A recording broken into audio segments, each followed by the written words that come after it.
ওয়াইফের সে বাঁচবে কি বাঁচবে না, যে মেয়েটা ক্লাস 3-তে পড়ে বা 4-এ পড়ে তাকে কি বোঝাবো, পকেটে নাই পয়সা, সবকিছু মিলিয়ে একটা ছেলের জীবনে বা একটা পুরুষের, বিবাহিত পুরুষের জীবনটা ওই মুহূর্তে কি হতে পারে, এটা আপনারা একটু চিন্তা করে দেখবেন।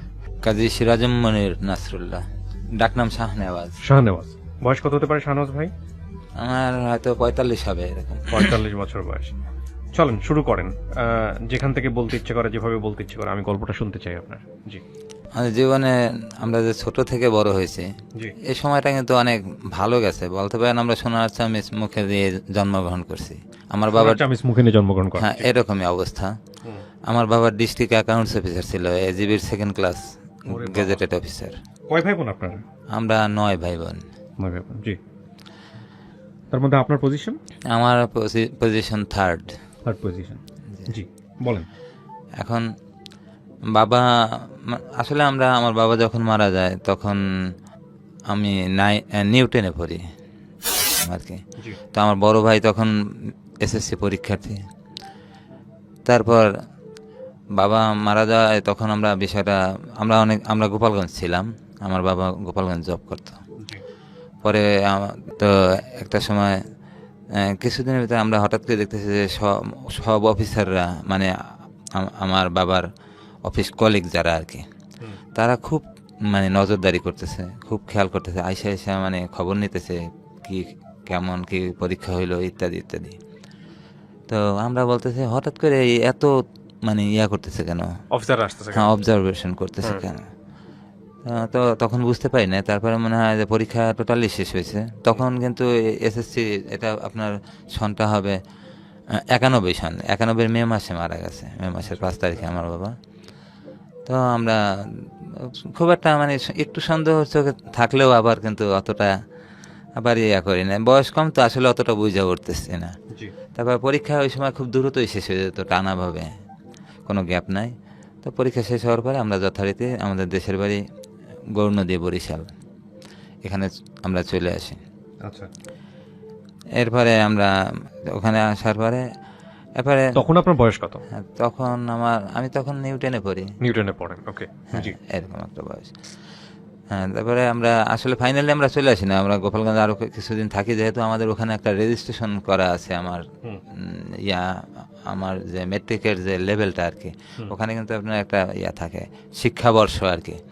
সেই শিক্ষাবর্ষটা ওখানে মানে কমপ্লিট করার, হঠাৎ করে যে আমরা গৌরনদী এসে পড়ি, তখন আমার স্কুল চেঞ্জ হওয়ার কারণে একটা সমস্যার সৃষ্টি হতে পারে। এই জন্য আমি পরবর্তীতে আমাদের পরীক্ষা পর্যন্ত মানে পরবর্তী একটা বছর আমরা ওখানে থাকি। আমার মেজো ভাই আর আমি একই ক্লাসে ছিলাম। তো আসলে আব্বা মারা যাওয়ার পরে আমরা আস্তে আস্তে আমাদের অবস্থার খুব একটা অবনতি হয়ে যায়। মানে এতটা অবনতি হয়ে যায় যেহেতু সে কোনো আমার বাবার স্যালারি, মানে আসলে ফিনান্সিয়াল যে প্রবলেমটা, হ্যাঁ সাপোর্টটা, এটা কিন্তু এখন ক্রমেই বন্ধ হয়ে যেতেছে। আর আমার বাবার পেনশনের টাকাগুলোর উপরে হয়তো আমাদের নির্ভর করা লাগবে পরবর্তীতে, ওইগুলোর জন্য আমরা চেষ্টা করতেছি। কিন্তু এজিবিতে অনেক সমস্যা থাকে, এগুলো কাভার করে উঠে মানে খুব দ্রুত আর কি একটা বিল পাস করে আনা সম্ভব হয় না।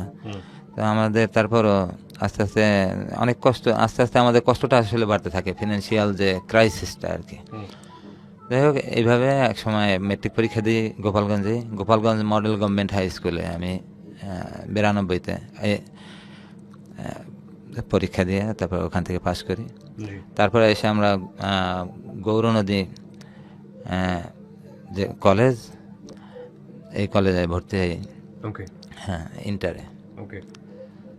ইন্টারে ভর্তি হওয়ার পরে আসলে ওই সময় খুব একটা বুঝি না, মানে বয়স যাই হোক, আমার ভিতরে মনে হয় ওই ম্যাচুরিটিটা আসে না, যে একটা সিরিয়াসনেস, যে আমার বাবা নাই, আমাদের একটা দায়, মানে অনেক কিছু বুঝে, হ্যাঁ এরকম কিছু আসলে না এখনো। তখনও একেবারেই ছেলে মানুষই, এরকম এক অবস্থা ছিল।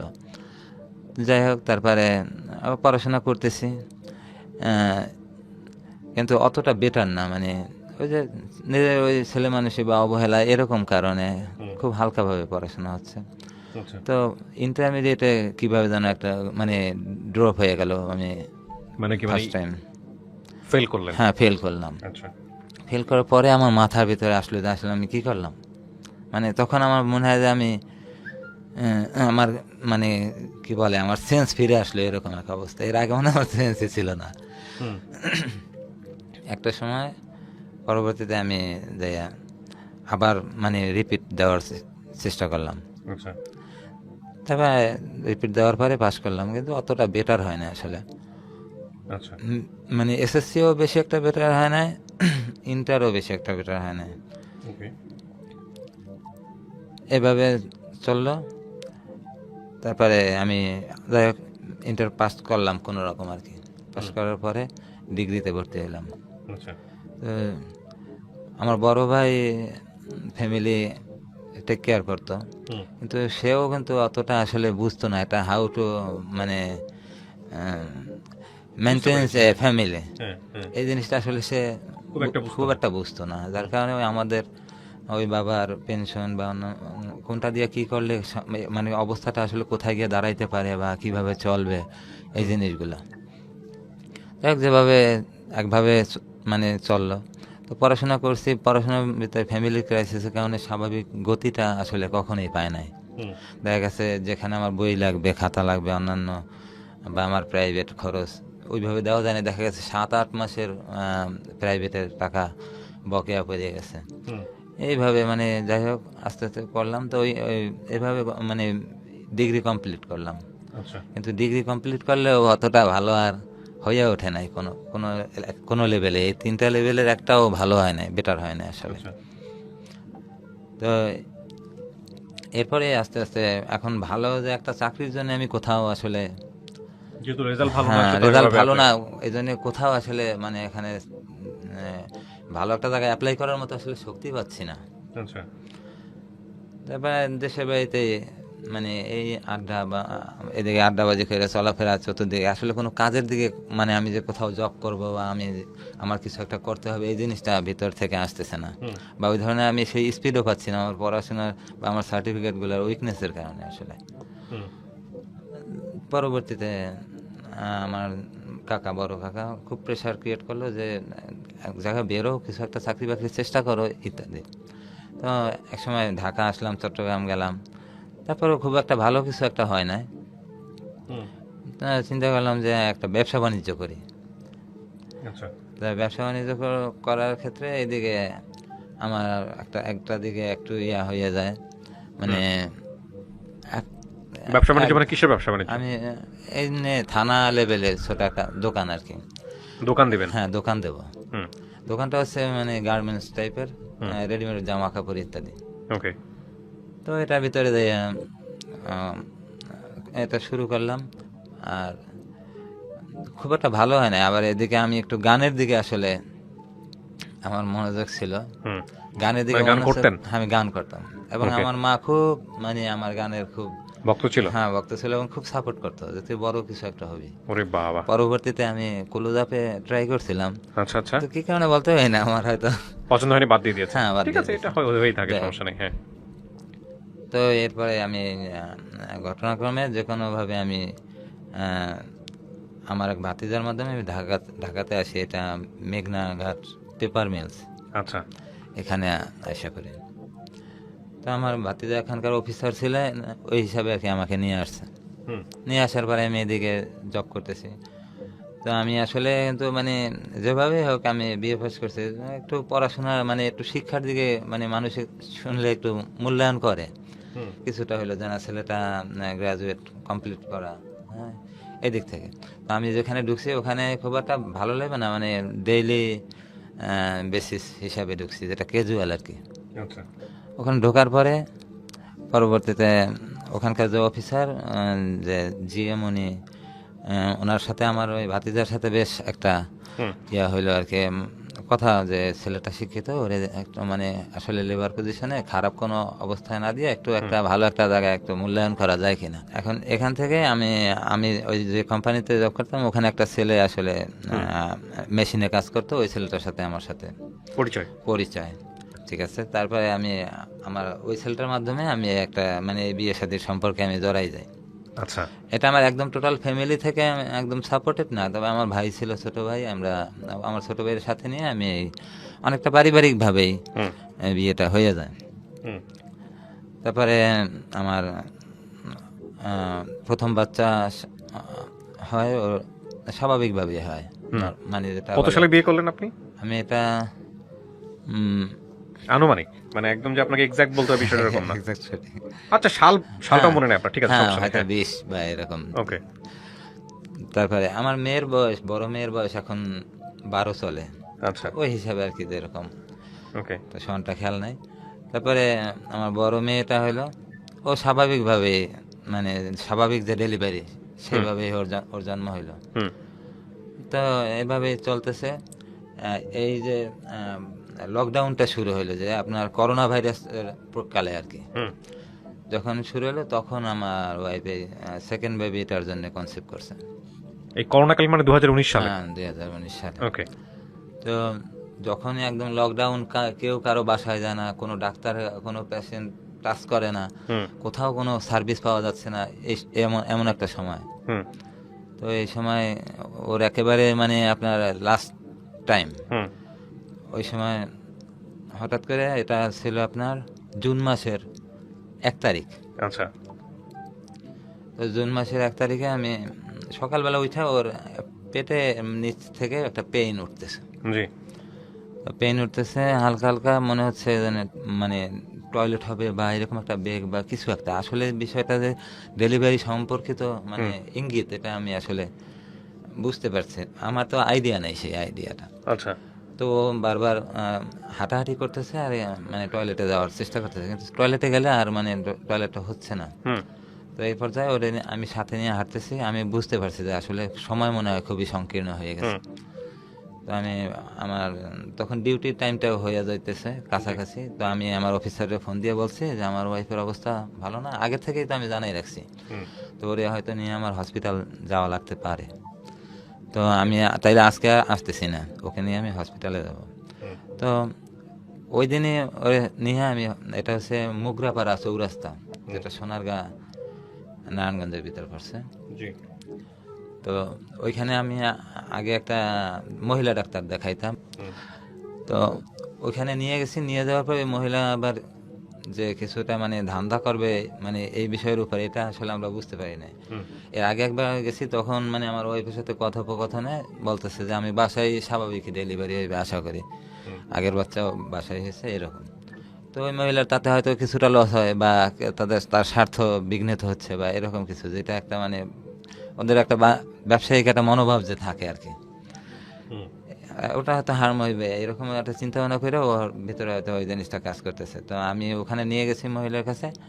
ওখানে নিয়ে যাওয়ার পরে ওরা হঠাৎ করে বলতেছে যে ও বেবির কোনো মানে পাওয়া মানে নড়াচড়া কিছু টের পাওয়া যাচ্ছে না ইমিডিয়েট। হ্যাঁ, মানে ওর বাচ্চা নড়তেছে না আর কি, পেটে বাচ্চার কোনো ইশারা পাচ্ছে না আর কি। এই জন্যই বলতেছে যে দ্রুত সিজার করতে হবে। মানে আমার খুব একটা মানে ভয়, আমার সাথে টাকা ছিল, আমি প্রিপার ছিলাম, অনেকটা টাকার সাথে নিয়ে গেছিলাম। তখন আমি দুইজনেই মানে বলতেছি, আমার শাশুড়ি আবার মানে আমার শ্বশুরের ফ্যামিলি থাকে যাত্রাবাড়ি, তো ওনাদের ফোন করছে, কিন্তু যাত্রাবাড়ি থেকে মেঘনাঘাট পর্যন্ত যাইতে প্রায় 1-1.5 ঘন্টা লাগতে পারে, তারা হয়তো রওনা দিছে কিনা। তো আমরা যাওয়ার পরে যখন এই কথা যখন করছে, আমরা খুব মানে আসলে নার্ভাস হয়ে গেছি। নার্ভাস হওয়ার পরে আমি সিদ্ধান্ত নিয়েছি, আমার যা হোক মানে সিজার করার সিদ্ধান্ত নিয়ে ফেলেছি। সিজার করার সিদ্ধান্ত নেওয়ার পরে ওরা সিজার করে মেয়ে বাচ্চা হয়েছে, তো আইনা দিছে, দেওয়ার পরে ওরা বকশিস চাচ্ছে ইত্যাদি এসব। তা আমি হ্যাঁ খুশি আল্লাহর রহমতে। কিন্তু আমার ওয়াইফের মানে যত সময় যাইতেছে এই অতই ওর পেটের পেইনটা মানে বাড়তেছে, ক্রমশই বাড়তেছে।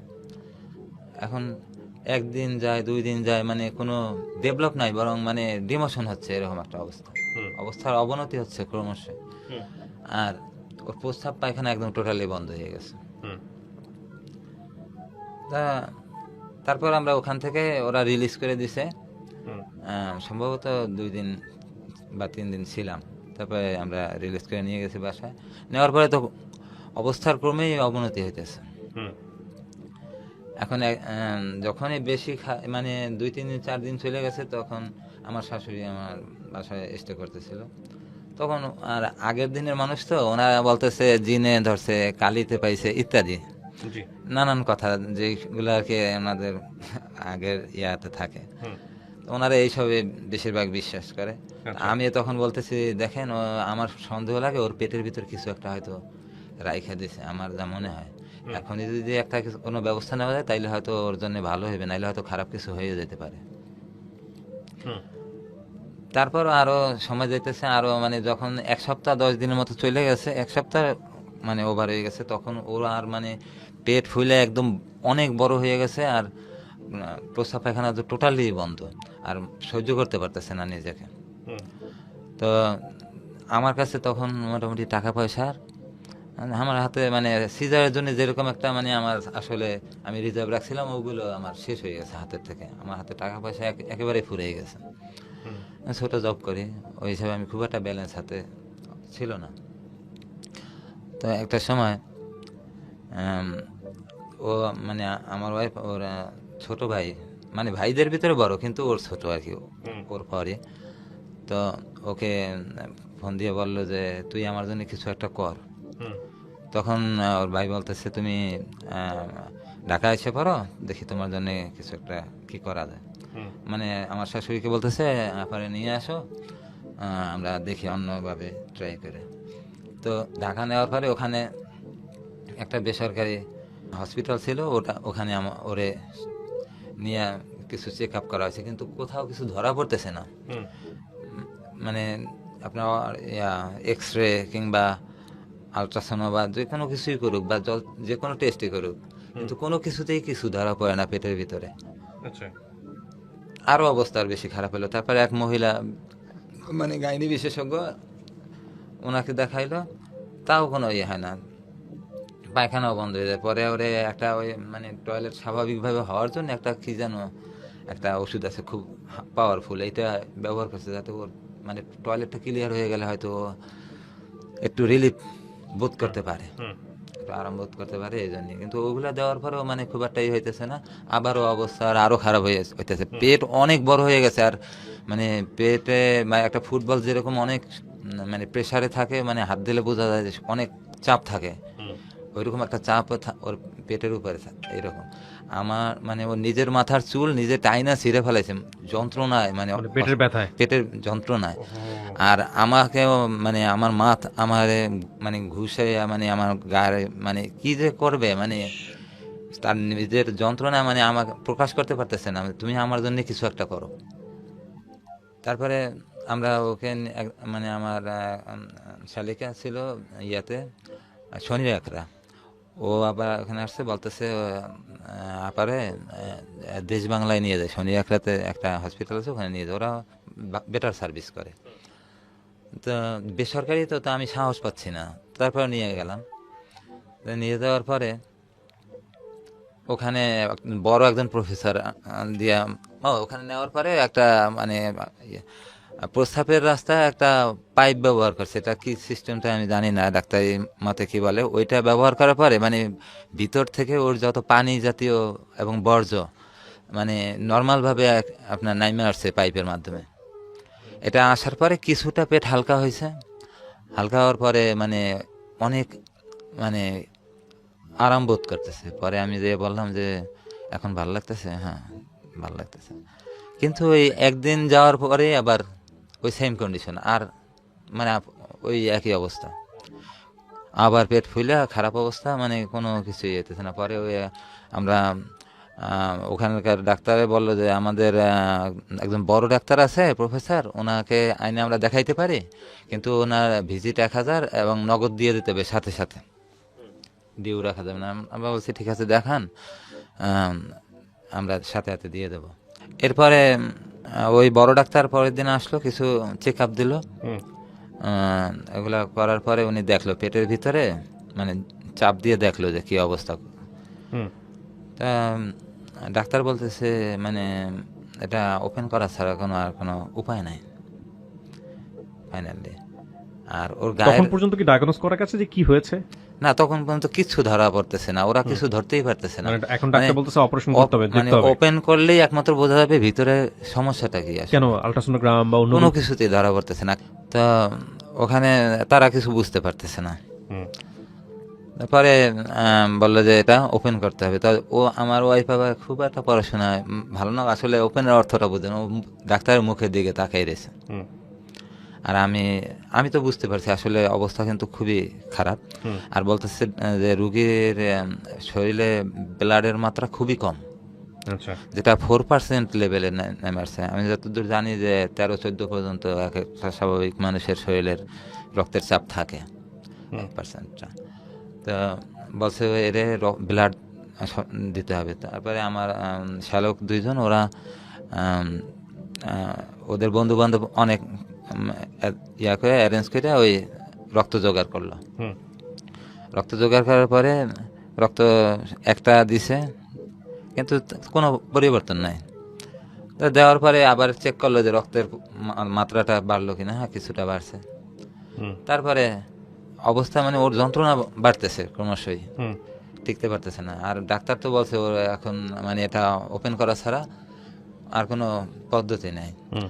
যার কারণে আমরা এখন ওরা বলতেছে আমরা এখন সিদ্ধান্ত আপনাদের উপরে, রুগী বাঁচতেও পারে, মারাও যেতে পারে। মারাও যেতে পারে। আর তখনকার যে অবস্থা, এখন যখন এই কথা বলছে তখন আমার একেবারে মানে যেন আমার আসমান ভাঙে আমার মাথায় পড়লো, এরকম এক অবস্থা আমার। স্বাভাবিক। হ্যাঁ, বড় মেয়েটা তখন ছোটই তো, এখন 5-এ পড়ে। হুম। তো তখন ও হয়তো 3-তে পড়ে, খুব একটা কিছুই বোঝে না। হুম। তো আমার হাতের অবস্থাও খুব খারাপ, যে আমি আসলে এই মানে পয়সা করে দিক থেকে। হ্যাঁ, পয়সা কড়ির জিনিসগুলো আসলে মাথায়। আর লকডাউনের সময় তো কেউ কাছে আসতেছে না, দূর থেকে সবাই হয়তো ফোন করে জিজ্ঞেস করে, আসলে কিন্তু কেউ মানে যে সাপোর্ট দেওয়ার মতো ওই অবস্থা ওই নাই। অবস্থা নাই। হুম। তো এর ভিতরে আমার আসলে কানাডাতে আমার দুই স্বাস্থ্য ভাই, আমার বাবার বড় ভাইয়ের মানে আপন বড় ভাইয়ের দুই ছেলে থাকে। হুম। তো বড়জনে খুব একটা মানে বিষয়টা মানে কারো লক্ষ্য রাখে না, কিন্তু ছোট যেটা আমারই ছোট, মানে এজেও আমার থেকে যথেষ্ট ছোট। হুম। তো ও আবার সবার খুব খবরাখবর নেয় যে আমার কোন ভাই কোন বোন কে কোথায় কি অবস্থায় আছে, যদি খারাপ অবস্থায় থাকে তারে কিছুটা সহযোগিতা করার চেষ্টা বা বিপদ আপদে অনেকটা আগানোর চেষ্টা করে। তো এরকমই আমারও কিভাবে ওর সাথে আমার সাথে মাঝে মাঝেই কথা হইতো। তো এর ভিতরে যখন আমার ওয়াইফের ওই যে যখন সিজার করে তার আগে আগে কিন্তু আমার অনেকটা মানে আমার সম্ভবত 25,000 না কত জানি এরকম দিয়েছিল। হুম। তো দেওয়ার পরে ওইটার কারণে আমি অনেকটা একটু সুবিধা হয়েছে। এখন এই অবস্থায় গিয়া হাতে টাকা নাই, আবার ওই এক অবস্থায়। তো আর এই যে ব্লাডের যখন কথাটা উঠছে তখন আমি অনেক হেল্প চাইছি, মানে ফেসবুকে একটা দিছি যে রক্ত দেন জীবন বাঁচান, হুম। মানে ইংলিশে লিখছি আমি। ওকে। তো কয়েকজন আমার রিলেটিভ, ওরা ভাবছে হয়তো আমি অন্য কোনো আর্থিক সাহায্য চাচ্ছি, ওরা হয়তো বুঝতে পারে না। আচ্ছা। আচ্ছা। তো আমার এই ঘটনাটা তারা জানে, কারেন্টলি তারা শুনতেছে যে কি অবস্থা, কখন কখন কি অবস্থা, এগুলো জানে। তো ওরা ভাবতেছে যে সবাই ভালো অবস্থায় আছে। তো সবাই ভাবতেছে যে হয়তো আমি আর্থিক সাহায্য চাচ্ছি। হুম। আসলে কিন্তু আমার সমস্যা আর্থিক ক্রাইসিস তো আছে, কিন্তু আমি আসলে ওটা চাই চাই না, অনেকটা মানে অনেকের কাছে ছোট হওয়া বা বিভিন্ন কারণে আর কি আমি চাই না। বুঝতে পেরেছি। হ্যাঁ। সামাজিক একটা ব্যাপার, নিজের প্রেস্টিজের একটা ব্যাপার থেকে যায় এরকম। জি। তো পরবর্তীতে সবাই আমার সাথে খুব যোগাযোগ করতেছে, ওই ফেসবুক পোস্টে গিয়া সবাই আমার খুব করতেছে, বলতেছে তোমার বিকাশ নাম্বারটা দাও, বিকাশ নাম্বারটা দাও। হুম। তো আমি বলছি আমি যেটা ইউজ করি এটাই আমার বিকাশ নাম্বার। তো সবাই আমার টাকা পাঠাচ্ছে। মানে যে যেভাবে পারে, কেউ 10,000, 15,000, 5,000, 20,000, যে যেভাবে পারছে টাকা পাঠাচ্ছে। টাকা পাঠাচ্ছে। হুম। বলতেছে ট্রিটমেন্ট যেন ভালো হয়, আমরা তো করোনার কারণে কাছে আসতে পারতেছি না, কিন্তু ট্রিটমেন্টে যেন কোনো অবহেলা না হয়। হুম। তো আমি এর ভিতরে যখন এখন ওই ডাক্তার ওরে ওপেন করতে বলতেছে, মানে ওরে অপারেশন করবে, বড় ধরনের অপারেশন। হুম। এখন আমরা তাইলে এখন কি করা, এখন সিদ্ধান্ত তো আমি একা নিতে পারি না, যেখানে আমার শ্বশুর বাড়ির লোক, তাদের মেয়ে, সেই হিসাবে আমি তো অপারেশন করার ফাইনাল মানে ডিসিশনটা আসলে দিতে পারি না। হুম। পরে আমি আমার শাশুড়ির কাছে ফোন দিলাম এবং আমার শ্যালক বা আমার অন্যান্য যারা আছে ওর বোনরা, সবাইকে আমি ডাকলাম যে তোমরা সবাই একটু আসো, ডাক্তার কিছু কথা বলছে, এখন কি করবা। হুম। তো ওরা তখন আসছে, আসার পরে আমরা একেবারে আলাদা একটা রুমে চলে গেছি, ওকে। রুগীর সামনে না, কারণ রুগীর সামনে কোনো কথা বললে বা কোনো কিছু অবস্থা মানে একটু হলে তখন রুগীর মানসিক স্বাভাবিক অবস্থা tension খারাপ করার হতে একটা পারে, বিষয় হ্যাঁ থাকে, রিয়াকশন হতে পারে। আমরা একেবারে অনেক দূরে চলে গেছি আর একটা রুমে। তা যাওয়ার পরে এখন মানে আমি বলতেছি যে এই অবস্থা আসলে ওরে বাঁচানোর একটাই উপায়, অপারেশন করতে হবে, তাতে তার জন্যে বাঁচা মরাটা আল্লাহর হাতে, হুম। কিন্তু তার অপারেশন ছাড়া কোনো ওয়ে নাই, কোনো উপায় নেই আসলে। তারপরে এখন আপনাদের সিদ্ধান্ত, আমি সিদ্ধান্ত দিতে পারতেছি না। তো এই অবস্থায় গিয়া সবাই খুব কান্নাকাটি করতেছে, মানে চাপা ভাবে, কেউ আওয়াজ করতে পারতেছে না, হুম। কারণ এই রুগী যদি কোনো কোনো কিছু টের পায় তখন তার অবস্থা আরো খারাপ হইতে পারে। হুম। তো আমরা মানে একদম চাপা ভাবে কিভাবে মানে আসলে এই সময়টা যে সবাই মানে কান্না জর্জরিত, বুঝতে কিন্তু পারছি কেউ আমি, কোনো হ্যাঁ। আওয়াজ করতে পারতেছে না, মানে একেবারে বুক ফাটা কান্না। হ্যাঁ, তখনও অপারেশন হয় হ্যাঁ, নাই। তখনও অপারেশন হয় না। হুম। তখন সিদ্ধান্ত নেওয়া হইতেছে, যে কি করা যাবে, হ্যাঁ হ্যাঁ। কি করে যায়। আমি তো মানে পরে চোখ ওই মুখ, হাসপাতালে কি এই কাজটা হ্যাঁ, করতেছে? ওই হাসপাতালে করে নাই, আচ্ছা, অন্য হাসপাতালে নিয়ে অন্য আসেন। হাসপাতালে। তখনও ডায়াগনোজ করে পাচ্ছে না কি না, হবে কি না। কি কিছুই ধরা পড়তেছে হ্যাঁ, না। তারপর? পরবর্তীতে আমি ফেস মানে মুছে, চোখ টোক মুছে ভালোভাবে ধুয়ে তারপরে আসছি সামনে, বারে বলতেছে কি হয়েছে, আমার ওয়াইফে আমার বলতেছে কি হয়েছে, আমি বলি, কি হবে? ডাক্তার বলছে আরে 2-3 দিন, তারপরে তোমার এটা কোনো সমস্যা না, ঠিক হয়ে যাবে, হুম। কিছু ট্রিটমেন্ট দেবে আর অসুবিধা হবে না। তা আমার চোখের দিকে তাকাইয়া বলতেছে যে তাহলে তুমি কাঁদছো কেন? তা আমি কই কানলাম? আমাকে বলতেছে যে তোমার চোখে তো বোঝা যাইতেছে তুমি কান্না করছো অনেক। হুম। মানে ওর কষ্টটা আমার খুব লাগছে, যে এত কষ্ট মানুষ কিভাবে আসলে, আর একটা লোকের কষ্ট আসলে আরেকজন, আমি ওর হাজবেন্ডে আসলে সহ্য করতে পারতেছি খুব না। স্বাভাবিক। তো এর ভিতরে আমি আমার ওই মেয়েটাকে আনতে গেছি, যে আসলে তো ওর অবস্থা খারাপ, হুম। বাঁচা মরা আল্লাহর হাতে, কিন্তু ওর অবস্থা কিন্তু আসলে ভালো না। মেঘনাতে ওই বাসায় ওর ছোট বোন ছিল, ওই বাসা একটু হ্যান্ডেল মানে করে রাখার জন্য, বাসাটা খালি থাকলে সমস্যা, এই কারণে। তো ওইখানে আমার মেয়েটা ছিল, পরে আমি চিন্তা করলাম যে যদি আল্লাহ না করুক একটা অপারেশন হয় বা কিছু একটা হয়ে যায়, মেয়েটা যদি না দেখতে পারে হুম। তাহলে আমি কি জবাব দেবো। তো এই জন্য আমি চিন্তা করলাম যে মেয়েটাকে নিয়ে আসি। হুম। তো মেয়েটাকে আনতে গেলাম। এখন আনার সময় যখন বাসে আসতে, তখন আমার মেয়েটাকে আমি খুব বকতাম ছোট থেকে, হুম। মানে একটু পড়াশোনার দিকে আমি খুব চাপ দিতাম, তখন পড়াশোনায় বড় ব্যাপার। আমি এই যে পড়াশোনা অবহেলা করার কারণে আমি অনেকটা পিছনে পড়ে গেছি, এই জন্যই আমার মেয়েকে বুঝাইতে চেষ্টা করতাম যে আসলে পড়াশোনাটাই বেশি জরুরি, খুব ভালোভাবে করা। যার কারণে ও মানে পড়াশোনার চাপের কারণে একটু আমার উপরে আমি বকাঝকা করতাম, একটু বাবা হিসাবে আমি আসলে ওর কাছে খুব একটা ভালোবাসার পাত্র ছিলাম না। হুম।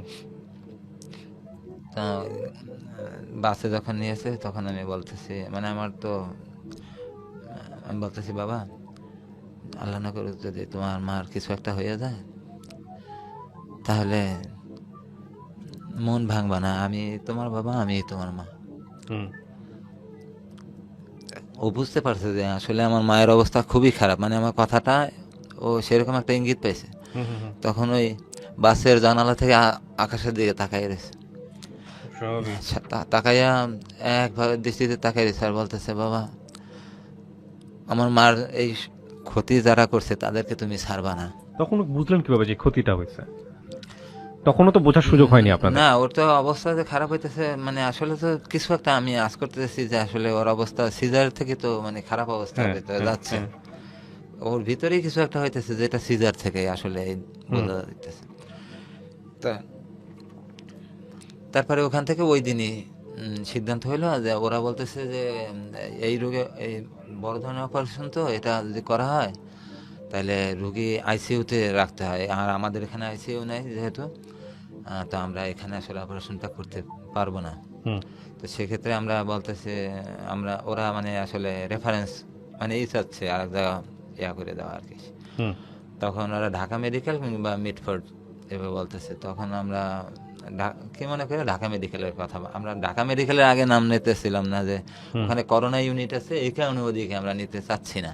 হুম যাক একটা টাইম তারপরে নিয়ে গেলাম, ওরে নিয়ে যাওয়ার পরে ওখানে তো দালালের অভাব নাই হসপিটালে, বেড পাইতে গেলেও দালাল ধরা লাগে।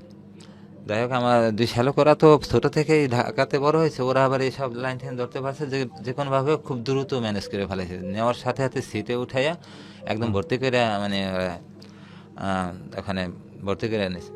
ওই সাথে সাথে এর কিছু চেক আপ দিছে, দেওয়ার পরে এই টেস্ট মানে তার ট্রিটমেন্ট শুরু। তো সব চেক আপ করার পরে ওখানে ডাক্তার বলতেছে যে এর কিন্তু অবস্থা ভালো না, এর যে কোনো মুহূর্তে অপারেশন থিয়েটারে নেওয়া লাগতে পারে। সে যে কোনো মুহূর্তে, রাত 1টা 2টা 3টা মানে কোনো সময়ের কোনো ইয়া নাই, যে কোনো মুহূর্তে অবস্থা খারাপ হলে ওরে অপারেশন। তখন আপনারা এত দেরি করতেছিলেন কেন? আপনারা নিয়ে তো পারতেছেন, কেন দেরি করতেছেন এত? মানে অপারেশনটা যেহেতু করতেই হবে, তা আপনারা দেরি করতেছেন কেন? এখন আমরা তো এখানে আনলাম অপারেশন, এখন তো সিদ্ধান্ত নিলাম যে আমরা অপারেশন করব। তখন এরা শিওর হলে, এরাও ওই ধরনের চেক আপ করছে নানান কিছু, কিন্তু ভিতরে কিছুই পাওয়া যায় না। তো পাওয়া না ওখানে একদিন এর ভিতরে আরো বেশ কিছু রক্ত অ্যারেঞ্জ করা লাগছে।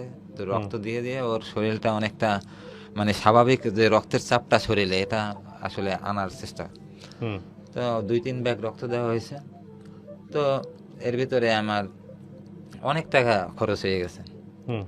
ওখান থেকে যাত্রাবাড়ি সবসময় যোগাযোগ, আমার শ্বশুর বাসা, ওখান থেকে খাবার আনা, লোকজন আসা দেওয়া, কারো হাতে টাকা পয়সা নাই লকডাউনের কারণে।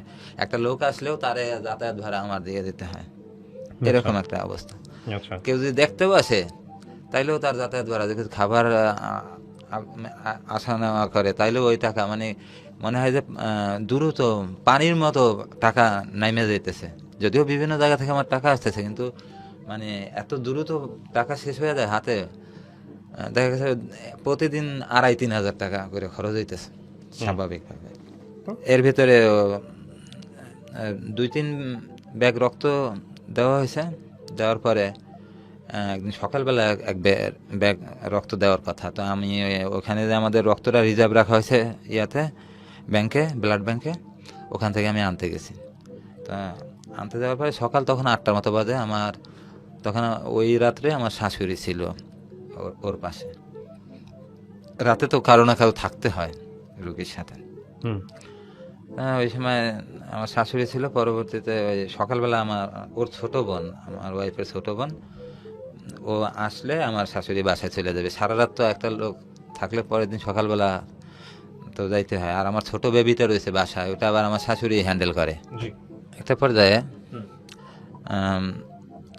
আমি যখন ব্লাড নিয়ে আসছি রুমে, তখন দেখতেছি যে ওর আমার তখন আমার ছোট বাচ্চাটা তখন কোথায়? হ্যাঁ, বাচ্চাটা আমার শাশুড়ির কাছে, এটা যাত্রাবাড়ি। আচ্ছা, ওকে ফিট করাচ্ছে কি? ওকে ফিট করে আসলে আমার শাশুড়ি দেখাশোনা করে। আচ্ছা, ঠিক আছে। হ্যাঁ, এই জন্য আমার শাশুড়ি এসে এখানে স্টে করতে পারে না। তাও একদিন ছিল ওখানে আমার আরো আমার ছোট শালিকা ছিল, এই জন্য ওরা হ্যান্ডেল করছে। এক রাত্র এখানে আমার শাশুড়ি ছিল। তো আমার ওই শালিকা আসার পরেই আমি ব্লাড আনতে গেছি। ব্লাড আইনা মানে যেমন ঢুকছি, তখনই হঠাৎ করে বলতেছে, ভাইয়া এদিকে আসেন তো দ্রুত। তখন আসার সাথে সাথে বলতেছে যে তাড়াতাড়ি ডাক্তার খবর দেন। বলতেছে কি, মানে প্রস্রাবের রাস্তা থেকে একদম ফিনকি দিয়ে, মানে পুজের মতো আর কি, রক্ত মানে পুজের মতো কিছু একটা, মানে একদম ফিনকি দিয়ে প্রস্রাবের রাস্তা থেকে বের হয়েছে, একদম পর্যাপ্ত পরিমাণ, অনেক, একদম পুরো বেদ ভাইসে গেছে এরকম। আমি সাথে সাথে দৌড়ে ইয়াতে ডাক্তারের কাছে গেলাম। ডাক্তারের ওই মহিলা, ওই সময় আবার ডাক্তারদের শিফটই চেঞ্জ, সকাল 8টার সময়। সাথে সাথে ওই ডাক্তার আসছে, এবং বড় যে ডাক্তার, ওনারা ওই সকালবেলা মাত্র ইন হচ্ছে আর কি। সাথে সাথে উনি ওই যে মহিলা ডাক্তার, উনি সাথে সাথে ডাক দিয়ে বলতেছে যে এখনই ওকে অপারেশন থিয়েটারে নিয়ে যাও। 5 মিনিটের ভিতরে ওরে অপারেশন থিয়েটারে নিয়ে গেছে। এখন আমি কি করব, মানে কার কাছে দোয়া করব না কি কার কাছে কি চাবো, আমার মানে মানে আমার সব ভাঙে আসতেছে, আমার মাথায় আর কিছু কাজ করতেছে না। ওরা অপারেশন থিয়েটারে ঢুকাই দিয়ে ওর এক ভাই আর বোন অপারেশন থিয়েটারের সামনে, আর আমি একদম সেই ঢাকা মেডিকেলের গেটের বাইরে গিয়ে বসে রয়েছি। হুম আমার কোনো নাওয়া খাওয়া মানে কোনো এক অবস্থা নাই। আমি ওখানে বসে খালি বিভিন্ন জায়গায় ফোন দিতেছি আর বলতেছি ওরে অপারেশন থিয়েটারে ঢুকাইছে, ওর জন্য সবাই দোয়া করো। আমার দোয়া চাওয়া ছাড়া আসলে কিছু আর করার নেই। কিছুই করার ছিল না। ওইখানে অপারেশন হয়েছে আপনার মনে হয় অপারেশন শুরু হয়েছে মানে 9টার দিকে, হুম আর সম্ভবত 11:30 সময় অপারেশন শেষ হয়েছে। শেষ হওয়ার পরে ওরে আইসিইউতে ভিতরে নিয়ে রাখলো। এখন ওখানে কারোর আর যাইতে দেয় না। আমি জিজ্ঞেস করলাম ওই ফোনে, আমারে বলতেছে যে আমার শালিকা বলতেছে যে ভাইয়া আপনি চিন্তা করেন না, আপনার অবস্থা ভালো, হুম আর অপারেশন সাকসেসফুল হয়েছে, এখন আইসিইউতে নিয়ে গেছে। তা আমরা আমরা কথা বলছি যে হাত দিয়ে ইশারা করছি, ও আমাদের ইশারার মানে জবাব দিছে।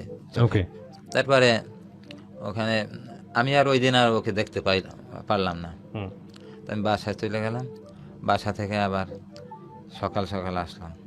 এখন ওইখানে নিয়ম হচ্ছে আপনার 4 ঘন্টা ওরা আইসিইউতে রাখে, তারপরে ওরা বের করে দেয় আচ্ছা সরকারি হসপিটালগুলোতে। তা আমরা চিন্তা করছি যদি রোগীর অবস্থা ভালো না থাকে তাহলে আমি 4 ঘন্টা কেন, আমি আরও বেশি রাখবো, প্রয়োজনে যদি আমার টাকা দিতে হয় বা কোনো ওদের কিছু মানে খুশি করা লাগে তাও আমি করব, কিন্তু আমার রোগী স্বাভাবিক অবস্থা হইলে তখন আমি বের করব। হুম তো ওরা বলতেছে যদি আপনাদের রোগী আরও বেশি টাইম রাখতে চান তাহলে আপনাদের খরচ করতে হবে। এটা ওই যে ওখানকার যে লোকজন দালাল অন্যান্য হুম সবাই মানে টাকার ধান্দা করে। ওদের ওই এক রাতের জন্য আমি কিছু আলাদা টাকা টোকা দিছি, দেওয়ার পরে পরের দিন সকাল প্রায় 8টা 9টা, হুম তার মানে 4 ঘন্টা জায়গায় আমরা প্রায় 16-18 ঘন্টা রাখছি ওরে। রাখার পরে আমি ওরে না দেখা পর্যন্ত আমার আসলে বিশ্বাস হইতেছে না হুম যে ওর অবস্থাটা কি। পরে আমি 9টার দিকে আমার ওই শালিকা আসলো, আমরা দুইজন একসাথে ওটার ভিতরে ঢুকলাম।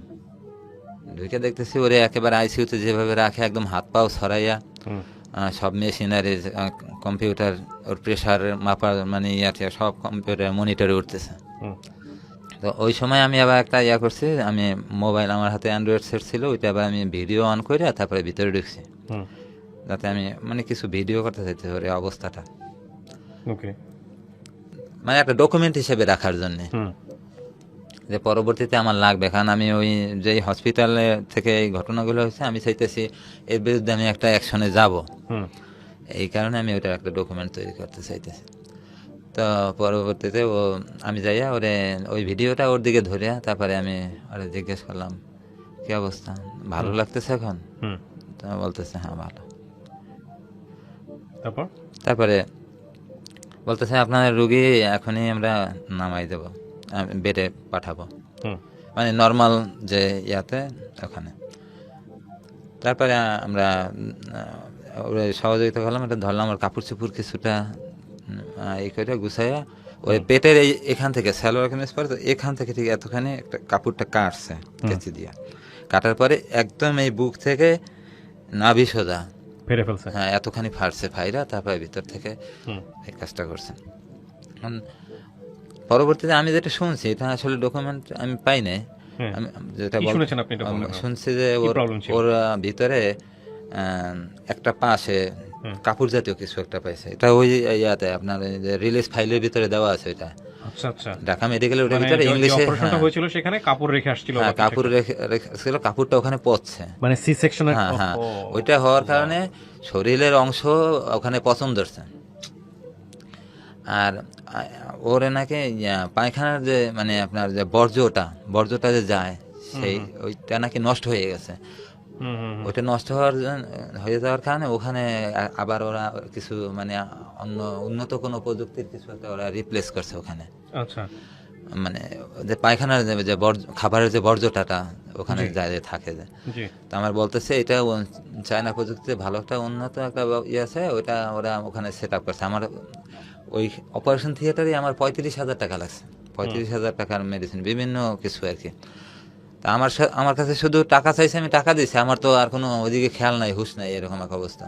তা আমার শ্যালক আসছে, ওর টাকা দিছি, ওর সাথে সাথে যেতে যেতে লিখে দিচ্ছে, ওই সামনে ওইভাবে ফার্মেসি আছে, ওখান থেকে নিছে। ওর ভিতরে হয়তো কিছু একটা ওরা আরো কিছু নিছে কিনা, বলতেছে অনেক দামি একটা কি যেন একটা আছে, এটা মনে হয় ওরা পেটের ভিতরে ই করছে, ওইটা যদি অ্যাডজাস্ট হয় পরবর্তীতে নাকি শরীরের সাথে এটা অ্যাডজাস্ট হয়ে যায় আর কি। ন্যাচারাল কোনো কিছু একটা দিয়ে ওরা ওইভাবে তৈরি করে, এটা পরবর্তীতে অ্যাডজাস্ট হয়ে যায়। আর যদি অ্যাডজাস্ট না হয় তাহলে আবার পরবর্তীতে আবার সমস্যা হইতে পারে, বা আবার অপারেশন করা লাগতে পারে ফার্দার। তা যাই হোক, এখন এটা যেটা শুনছি ওই শোনা কথা, কোনো বিশ্বাস না, তবে ওই কাগজে যেটা দিছে ওর ভিতরে যে কাপড়টা পাইছে এটা আর কি। ডাক্তার হঠাৎ করে আমাদের ওই মহিলা ডাক্তার বলতেছে, দেখিয়ে বলতেছে যে আপনার কোন হসপিটালে করেছেন। পরে আমরা বললাম যে এই হসপিটাল। তা ওই হসপিটাল থেকে যে হসপিটালের পরিচালক না জানো ডাক্তার, ওনারা আবার ফোন করছে, এই ডাক্তারের সাথে যোগাযোগ করছে। আমরা এখন যেই ডাক্তারের আন্ডারে ওর ট্রিটমেন্টটা চলতেছে, ওখানে ওর ডাক্তার বলতেছে যে অমুক ডাক্তার না। তখন আমরা বলতেছে যে এখন আর যা হয়েছে আল্লাহর মতে আপনাদের রুগী তো বেঁচে গেছে, তো সমস্যা নাই, আর ওদের পিছনে আর কোনো ব্যবস্থা নিয়ে কি করবেন। পরে আমরা বলছি যে ম্যাডাম, আমরা কিন্তু খুব গরিব, অনেক টাকা খরচ হয়ে গেছে, হয়তো বেঁচে থাকার মালিক আল্লাহ, কিন্তু আমরা যে যতখানি সমস্যা বা যতখানি আমরা কষ্ট করছি, এটার জন্য কেউ সাধারণ ক্ষমা পাইতে পারে না। আমরা চাই এর বিরুদ্ধে আমরা আইনানুগ ব্যবস্থা নেব। এমন কিছু আপনি যেটা সত্য এইভাবেই আপনি নোট লিখবেন, যেটা অপারেশনের একটা নোট লেখে যে আমার ওই কাগজটা কিন্তু আমি নিয়ে আসছি, একদম জেনুইন যে কাগজটা ঢাকা মেডিকেলে। পরে বলছে যে আপনাদের আমি এইরকমভাবেই দেবো, একটা কিছু আপনারা অ্যাকশনে যাইতে পারবেন। পরবর্তীতে এই কাগজটা লিখে দিছে। এরপর আমরা নিয়ে আসলাম নর্মালে। এখন আনার পরে দেখি আরো বড় খরচ, ও প্রতিদিন 5,000 টাকা করে লাগতেছে দৈনিক। এখন একটা অপারেশন রুগীর প্রায় আরো 1 সপ্তাহ 10 দিন বা 15 দিন রাখতে হইতে পারে ওই হসপিটালে। এই 15 দিনে যদি আমার 5,000 টাকা করে খরচ হয়, তাহলে এইটা আমার জন্য মানে অসম্ভব ব্যাপার।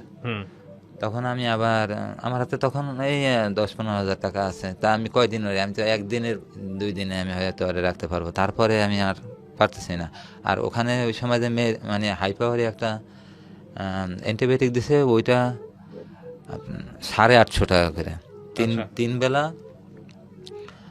3টা, এই 3টা ইঞ্জেকশনের আমার 850 করে, তার মানে 3-24-2500 টাকা আমার ওখানে আমার রাখতে হইতেছে। তারপরে হসপিটালের আনুষঙ্গিক খরচ তো আরো 20-2500 রয়েছে, মোটামুটি 5,000 টাকা প্রতিদিন খরচ যাবে। তো এর ভিতরে আমার যে অন্যান্য বোনরা আছে, ওরা ওদের সবসময় যোগাযোগ আছে, ওরা আরো টাকা পয়সা পাঠাইতেছে, আমার হাতে টাকা পয়সা কম। আর এখন আর দেওয়ার মতো আর তেমন আর কেউ আসলে আর নাই, মানে আমার হাতে যে সবাই মোটামুটি দিছে, এগুলো খরচ হয়ে গেছে। এখন আর মানে যে কেউ দিবে বা সহযোগিতা করবে, এই জিনিসগুলো মানে এখন আর আমি কারো কাছে চাইতেও লজ্জা পাচ্ছি। আর আমি কোথা থেকে অ্যারেঞ্জ করবো যে আমার এখানে বৈশা মানে আমি ফোন দিয়ে কার মাধ্যমে কি আনা, মানে টাকা পয়সা আনা যায়, এই জিনিসগুলো আসলে তখন ওই দূর থেকে করা সম্ভব না। তখন আবার নিরুপায় হয়ে ওই আমার ভাইরে ফোন দিছি কানাডাতে। তো বললাম যে এই জরুরি দরকার, তাড়াতাড়ি তুমি ফোন করো, একটা মেসেজ দিলাম শুধু। মেসেজ দেওয়ার পরে ও আবার কল ব্যাক করলো। পরে বললাম যে ওর তো এই অবস্থা, অপারেশন তো সাকসেসফুল, কিন্তু ওর এখন যে ওষুধগুলো লাগে এগুলো তো আমি আর মানে করতে পারতেছি না, এগুলো চালিয়ে রাখা আমার পক্ষে আর সম্ভব না। এখন আমি তো তীরে আইসা তরি ডুবে দেবে এরকম এক অবস্থার মধ্যে আমি পড়ছি। তো বলছে কেমন খরচ হইতে পারে। পরে আমি ওর একটা হিসাব দিলাম, মানে অঙ্ক যেরকম লেখা ওইরকম ভাবে মেসেজ করে হিসাব দিলাম যে দৈনিক ওর ওষুধের পিছনে এই খরচ। আর ওই ওষুধটা হসপিটালে মানে পাওয়ার কথা, হসপিটাল থেকে ফ্রি, সরকারি হসপিটাল যেহেতু, কিন্তু তখন নাকি এটা সাপ্লাই ছিল না। সাপ্লাই ছিল না দেখে আমি 3-4 দিন এভাবে নিজে কিনেই চালাইলাম। চালানোর পরে হঠাৎ করে বললো যে ওষুধটা সাপ্লাই আসছে, আপনাদের আমরা একটা দেবো, আপনারা দুইটা কিনবেন। হুম মানে এক বেলারটা হসপিটাল থেকে দেবে, আর বাকি 2 বেলারটা ওরা আমার নিতে হবে। 2 বেলারটা আর 1 বেলারটা হসপিটাল দেবে। তো তাতে আর আমি দেখতেছি কোনো লাভ হইতেছে না, কারণ 3 বেলায় যদি আমার ওষুধের খরচটা 3 বেলাটাই সরকারি হসপিটাল থেকে পাওয়া যাইতো সাপ্লাই, তাইলে আমার একটা উপকার হইতো। হুম কিন্তু আমার এক বেলায় 800 টাকা সেভ করে আমার লাভটা একটা, তারপর যা পাই তাই আমার লাভ। আমার তো এতটুকুই, মানে আমার উপরের থেকে চাপটা কমে। যাক, এক বেলার ওষুধ দিত আর বাকি 2 বেলার ওষুধ দিত না।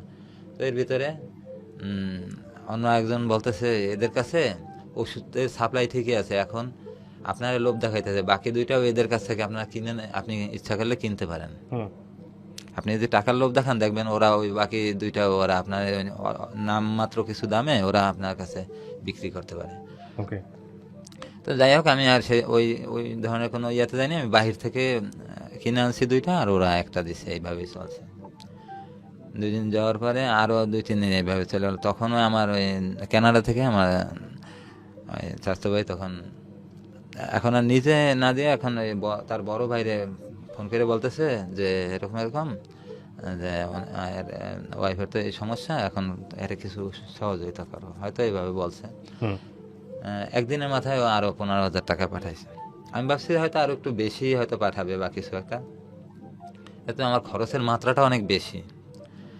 এখানে এই ক্ষেত্রে হয়তো আর একটু বেশি হয়তো বাড়াই দেবে। এখন দেখতেছি 15,000 টাকা দিচ্ছে, আমি হিসাব করে দেখলাম 15,000 মানে আমি ওরে 3 দিন আমি চালাই রাখতে পারবো, এরপরে আবার আমার হাতের অবস্থা এমনই হবে। হ্যাঁ, এরপরে আর যাই হোক, 2-1 দিনের ভিতরে আমি আবার ওর ওষুধটা পরিবর্তন করে দিল।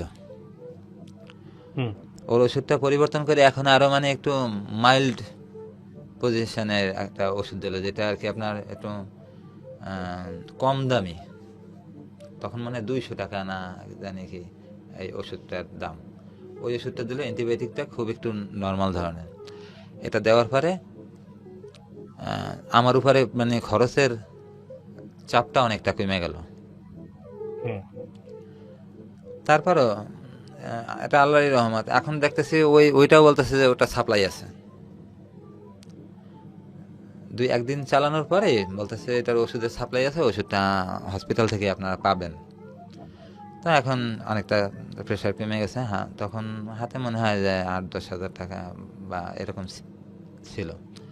তো 1-2 দিনের ভিতরে বড় ডাক্তার আসলো, এসে দেখলো ওর কিন্তু অপারেশন করার পরে মাজার 2 পাশে 2টা পাইপ জয়েন করে দিয়েছে। ওখান থেকে ওই যে আপনার ওই যেখানে অপারেশনের সময় যেখানে ঘা হয়েছিল ওখানে থেকে আপনার ওইটা কাইটা এগুলো ভালোভাবে ইয়াতে মানে করছে না, ভিতরে কাটাছিরা অংশগুলা প্রসেস করছে, ওখান থেকে কিছু পানি মতো এবং রক্ত মিশ্রিত এরকম নামে ওই দুই মাজার 2 পাশে, এই পেটের 2 পাশ থেকে 2টা পাইপ দেওয়া।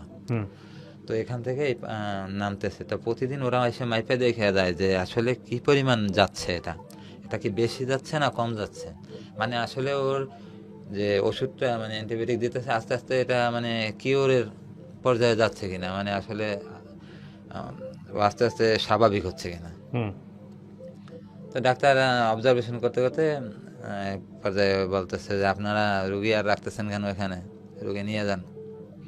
এই ওই দিন নিয়ে চলে আসলাম আমার শ্বশুরের বাসায় যাত্রাবাড়ি, ওখানে নিয়ে আসলাম। এখন নিয়ে আসায় এদিকে এখন অপারেশন সাকসেসফুল হলাম, আর রুগীও আমি বাসায় আনলাম, কিন্তু এখন পরবর্তী অবস্থা আরও এখন বেশি খারাপ হয়ে গেছে। এখন এই যে বাচ্চার প্রতিদিনে দুধ দিতে হয়, হুম বাহিরের দুধ, ও তার মায়ের দুধ পাচ্ছে না। ওর এত হাই পাওয়ারি অ্যান্টিবায়োটিক ব্যবহার করা হয়েছে যে ওর বুকের দুধটা মানে হয় না। এই কারণে ওরে বাহিরের দুধ খাওয়াতে হয়, প্রতি 2 দিন 3 দিনে একটা দুধ শেষ হয়। এই করোনার সময়টাতে আপনারা এই দৌড়াদৌড়ি গুলো হ্যাঁ, করতেছেন? এই করতেছি একদম চতুর্দিকে কেউ কোনো হুম তো পরবর্তীতে এখন দেখতেছি হাত খালি হয়ে যেতেছে, হুম কারণ ওই বাচ্চার প্রতি 3 দিনে একটা করে দুধ লাগতেছে পাউডার, মানে যেটা আপনার সেরেলাক বা যে এই জাতীয় যাই হোক বেবি হুম দের জন্য যেগুলো খাওয়ায়। তো তো ওরা একটা এগুলো খাওয়াচ্ছি, আবার কোনোটাই শ্যুট করতেছে না, এই ওষুধ পাচ্ছে বাচ্চার, ও আবার আমার ওয়াইফেরও ওষুধ তখন চলতেছে, মানে বাসায় থাকবে কিন্তু ওর কিছু ওষুধ লিখে দিছে, এই ওষুধগুলা চলবে, এটা নিয়ে আসলাম। আর ও চলাফেরা তো আর এইভাবে খুব একটা করতে পারতেছে না। এরপরে আমি মোটামুটি একটু মাঠে নামলাম, যে আমার যখন হাতের এই অবস্থা, আর এখন আমি দেখি ওদের বিরুদ্ধে কি করা যায়, বা আমি ওদের কাছ থেকে কিছু টাকা বের করি। যদি টাকা বের করতে পারি তাইলে আমার এই বাচ্চার দুধ মানে আমার খাওয়াতে আমার সুবিধা হবে। কারণ আমার তখন ওই যে লকডাউনের কারণে আমি যেখানে জব করতাম ওখানে লে অফ ঘোষণা করার কারণে আমার বেতন একেবারে কমে গেছে। যে কদিন ডিউটি ওই কদিনের পয়সা, মানে এরকম এক অবস্থা। যে কদিন আমি ছুটিতে ছিলাম, এই যে ওয়াইফের এই সমস্যার কারণে আমি হসপিটালে ছিলাম, ওগুলো আমার ছুটি, যেগুলো আমার জমা ছুটি আছে ওগুলো থেকে আমার এই যে ছুটি আকারে এগুলো পাস করাইবে তাও না, মানে মোট কথা তোমরা ডিউটি করো নাই পয়সা পাবা না, এরকম একটা অবস্থা। তা আমার বেতনের 3 ভাগের 1 ভাগ পাওয়া যায়। তা আমি এ দিয়ে কি আমার ঘর ভাড়াই দেবো, না নিজেরা খাবো, না আমার ওয়াইফের ওষুধ দেবো, না বাচ্চার দুধ কিনবো, মানে এই এক অবস্থা। এর ভিতরে থানাতে গিয়ে আমরা ওর নামে একটা নোট লিখছি আর কি, ওই হসপিটালের বিরুদ্ধে যে এই ঘটনা। এখন তারা আমাদের একটা ফয়সালা করে দেবে, আমাদের সাথে একটা সমঝোতা করাই দেবে, বা যেভাবে হোক তাদের ভিতরে অ্যাকশনে না গেলেও তারা এই ভর্তুকিটা দেবে। আমরা যতখানি হয়রানি হইলাম, এতে আমরা যতখানি ক্ষতিগ্রস্ত হয়েছি, এইটা মানে ভর্তুকিগুলো ওরা দেবে, আমাদের কথা ছিল এটা। তো এইটা আমরা ইয়াতে বলবো, থানায় বলবো। থানায় বলার পরে ওদের কিছু টাকা পয়সাও দেওয়া হয়েছে, 10,000 টাকা দেওয়া হয়েছে। দেওয়ার পরে ওরা মানে আমরা দিছি 10,000, ওখানে যাওয়ার পরে মানে ওরা আরো বড় অঙ্ক দিছে। যোগাযোগ করার পরে এরা মুখ বন্ধ করে চুপ করে বসে রয়েছে, চুপ করে বসে রয়েছে। এখন আমরা গেলে আমাদেরকে আর খুব একটা দাম দেয় না, আমাদেরকে মানে কোনো কথা বলে না, নড়ে চড়ে না, ওখানে যায় না, আমাদের জন্য কোনো মানে আগায় না। তখন দেখতেছি না, তো এরা তো আসলে আমরা যদি এদের 10,000 দিই তাহলে ওরা 1 লাখ দিয়ে বই না। ঠিক আছে, আমি এদিকে আর নাই বা গেলাম। আমাকে শুধু একটু বলেন তো যে আজকে এই গল্পটা আপনি কেন বললেন মিডিয়াতে? মানে আপনার ধরেন কোন হাসপাতালে গিয়ে আপনি এই ধরনের সাফার হয়েছেন, কোন হাসপাতালে গিয়ে আপনার এই ক্ষতিগুলো হয়েছে, সেগুলো আমরা প্রচারই করিনি। এগুলো আমাদের নিত্য নৈমিত্তিক কেস, পত্রিকায় আমরা আসে এই বিষয়গুলো।